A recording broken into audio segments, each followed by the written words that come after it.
Good morning, everyone. Here I am, Margo, having a conversation with the president of the National Coalition of 100 Black Women Incorporated, Virginia W. Harris. Mrs. Harris, thank you for joining me this morning.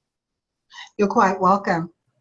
Well, we are here because I want people to understand more about NCBW and the great event that's going to take place next week.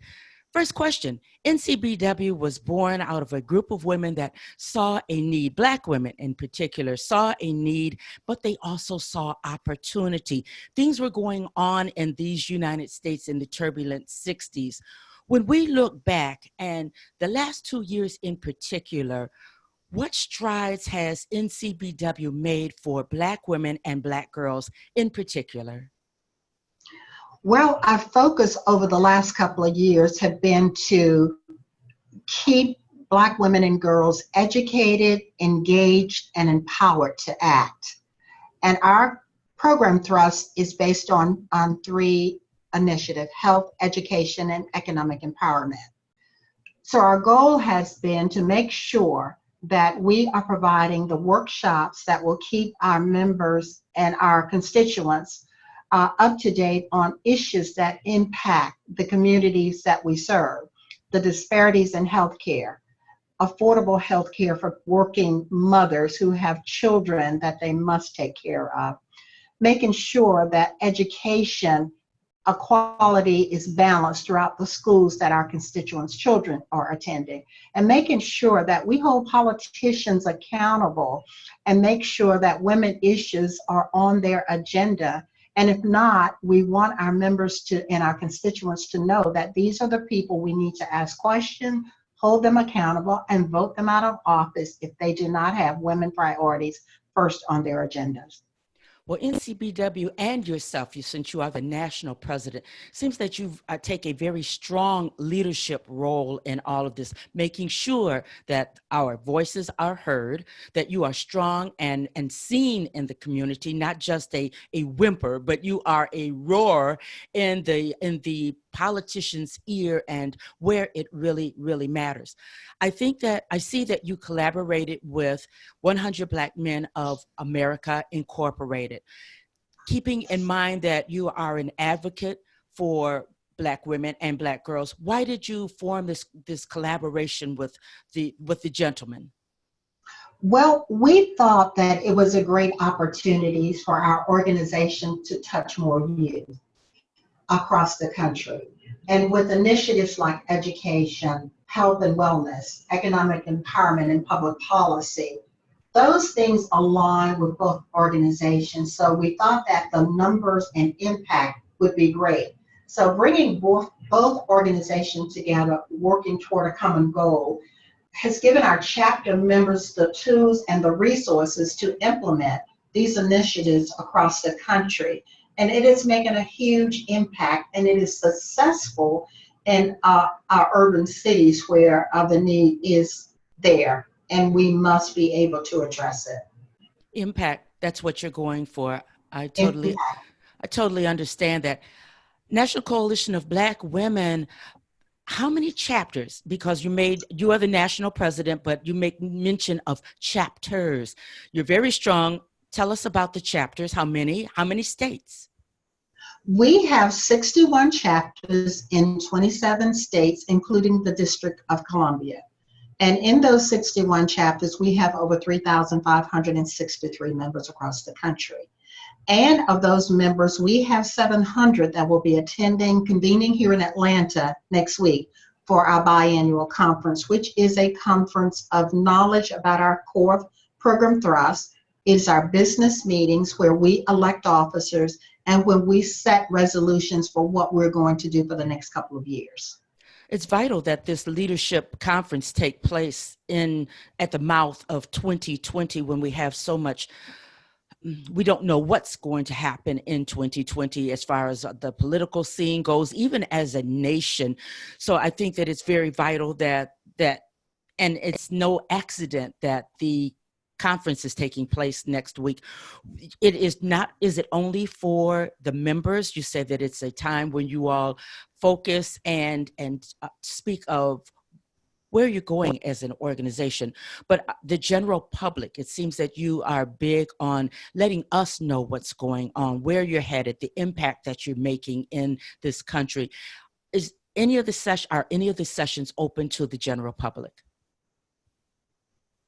Yes, we will kick off the conference with a public meeting on Wednesday night. And we have probably over 1,000 people, local officials, members of the community, our organization, and our sponsors will be attending the public meeting. And our theme for the public meeting is the path to 2020. We will embark upon the election. It is paramount that we fully understand what's at stake politically and nationally. Even though we are a nonpartisan organization and we do not endorse candidates, it is our civic duty to engage in the conversation as well as promote strategies that are important to the National Coalition of 100 Black Women in the areas of health, education, and economic empowerment. The public can attend our plenary sessions. They're all driven by our program thrusts: health, education, economic empowerment, and public policy.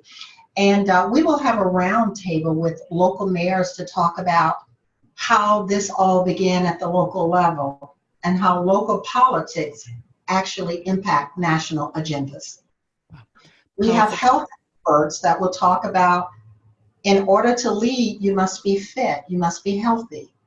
Education, what it's doing to our children and how we still must be engaged as role models and making sure that our kids are receiving education in the STEM category, which is one of our education initiatives, making sure that our young girls and our young boys are being trained so they can be qualified to be considered for internships and jobs across the country. So you're really gearing up to, and you're addressing all of your mission statement. You are addressing every part of that, making sure that all of the members and us as general public really understand what's on the table. That is correct. Going into 2020, are there any important steps? And I'm choosing my words delicately because I don't want to inject anything here. When you're preparing for this conference and you know what's on the line coming into 2020, are there particular steps that you all are taking as an organization to make sure that what you've worked to establish stays in place and you're able to move forward? Yes, Margo, it is important that by leading in ways that put Black women and youth at the top of every political agenda through legislation, engagement, action, and demands. So as leaders in advocacy, we must begin changes in legislation that empower Black women and girls to live where their best lives can be fulfilled. Once a person is elected, no matter what political affiliation, it is important that we hold them accountable and make sure that we're at the table. We're knowing about the decisions that's going to impact Black women and youth.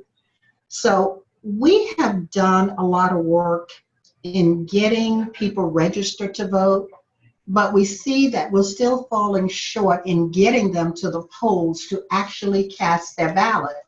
There have been so much conversation about votes not mattering, and the younger generation tend to take that to heart. They're thinking that if my vote don't matter, then I am not going to go out to vote. But it is still our role as advocates to make sure that they understand what happened. And it is important that they show up and cast that ballot at every election, local, midterm, and especially the federal election, because these are the things that change the entire agenda across the country, and it mostly impact urban communities. Got you.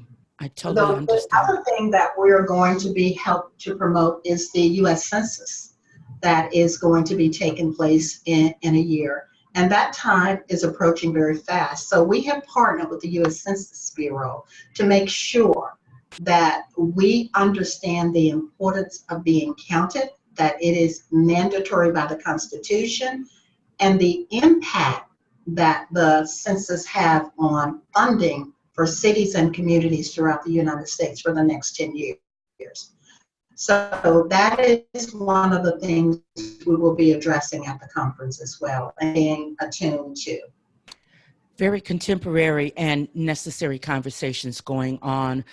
I'm having a conversation here with the president, national president of National Coalition of 100 Black Women Incorporated, Mrs. Virginia W. Harris, who is indeed the president.